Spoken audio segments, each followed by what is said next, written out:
So you or a loved one had a spinal cord injury and some sort of workplace injury or personal injury. What happens next?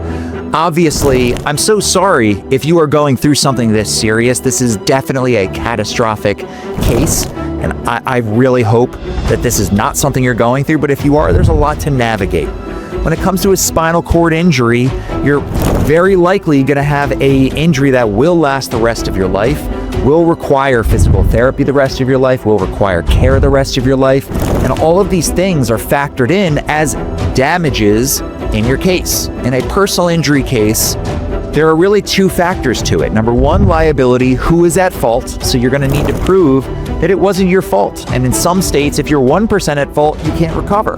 But in the instance of Pennsylvania, if you are at fault at all, you may be reducing the amount your case is worth. But let's say, liability isn't a problem for you. Let's say you were just rear-ended by a tractor trailer and you have a spinal cord injury.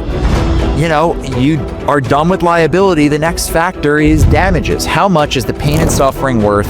And the things that come into play are, what's your future care look like? How much money were you going to make absent this injury?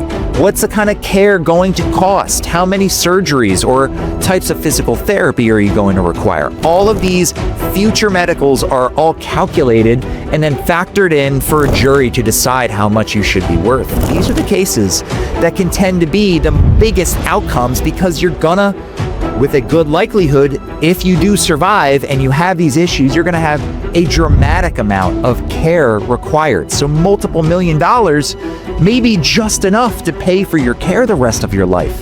So that's why these are the cases that you get 10, 15, 20, 50, $100 million verdicts, because it might cost $20 million if you're 25 years old to care for you for the rest of your life.